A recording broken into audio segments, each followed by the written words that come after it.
U.S. high school students made no progress on recent international achievement exams, falling further in the global rankings. It's Tuesday, December 3rd. Welcome to Lunch Break. I'm Kelsey Hubbard. These test results released today are raising questions about America's ability to compete in the global economy. Joining me now is Wall Street Journal reporter Stephanie Banchero. Stephanie, thanks for joining us from Chicago today. Thanks for having me. So tell us about this test. Who is it administered by, and what does it aim to measure? So this test is given every 3 years by the OECD, and they give it to all of the developing countries and about a total of 65 countries. And they test students in math, science, and reading. And it basically just aims to measure whether or not they can take what they've learned, so their knowledge, and apply it to real life situations. And what are the key results that we're looking at, especially that we learned today? Yeah. So, I mean, the big news today for U.S. students, it tests 15-year-olds. And the big news here is that the U.S. is basically stagnating. So we have not moved at all since 2000 on any of the exams, while other countries are moving forward, and some of them are even passing us by. For example, Poland and Ireland used to perform right at our level, and now they've moved ahead of us on all the exams.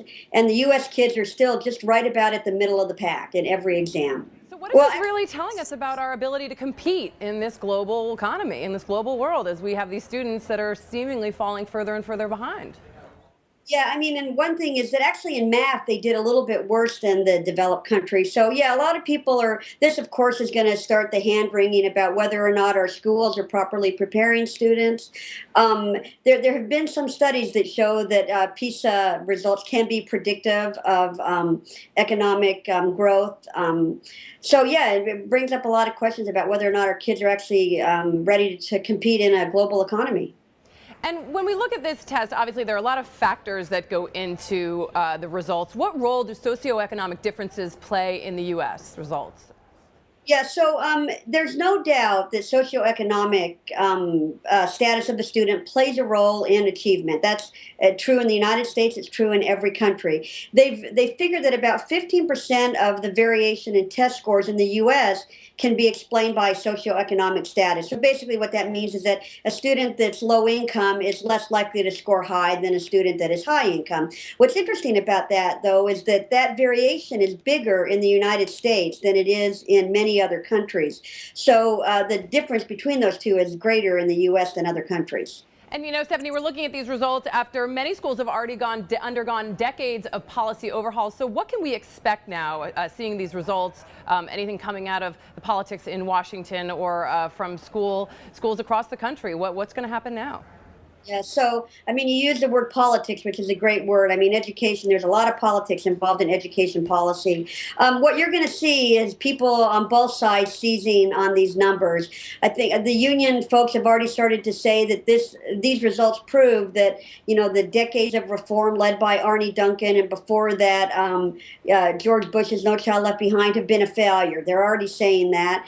Some other folks will say, no, what we really need to do is look and see, you know, what is Finland doing, or what is Shanghai doing, or Poland doing? It's questionable, I think, what we can learn from other countries. I do think it's worth looking.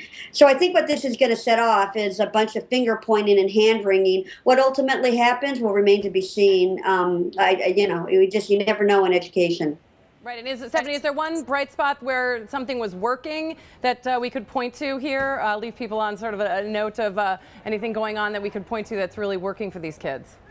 Yeah, I mean, I think the one positive note out of this was how well there were 3 states in the U.S., Massachusetts, Connecticut, and Florida, that tested enough of their kids to get statewide data. And Massachusetts particularly did very well on all of the subjects.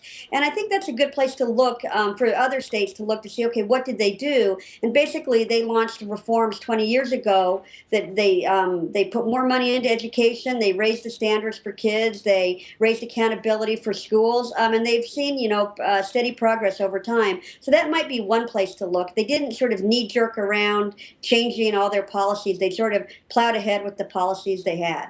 Right. Well, certainly, hopefully we can have some states follow their lead. It's certainly an important issue. Stephanie, thank you so much for breaking it down for us. Thanks.